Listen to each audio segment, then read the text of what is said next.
শীতের আমেজ শুরু হতেই পর্যটকদের আনাগোনা বাড়ছে মন্দিরের শহর, সঙ্গীতের শহর, পর্যটনের শহর বিষ্ণুপুরে। শীতের আমেজ শুরু হতেই বিষ্ণুপুরের মন্দিরগুলিতে পর্যটকদের ভিড় জমছে।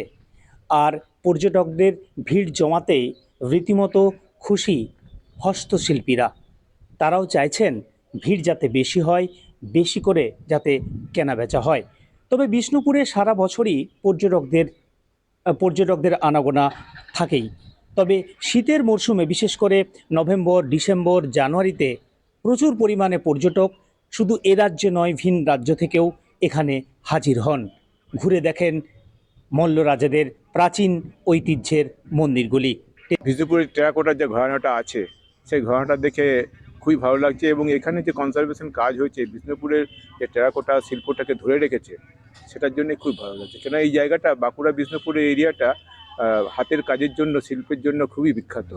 সেখানে বিষ্ণুপুরের এই অস্তিত্বটা রয়ে গেছে। তো বলতে পারবো না, আসছে, এই তো ভিড় আছে টুকটাক, আসছে, আসবেও মনে হচ্ছে শীত পড়লে আসবে, দেখা যাবে। বেশি হবে আশা করছি।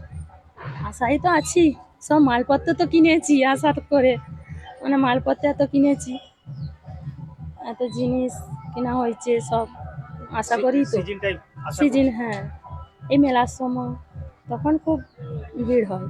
শীতটা পড়ার থেকে আসে, মানে সামনের সপ্তাহ থেকে, মানে শীতটা পড়েছে সামনের সপ্তাহ থেকে আসছে লোকজন। মানে শনি রবিবার ভিড়টা বেশি, শনি রোববার ভিড়টা বেশি হয়।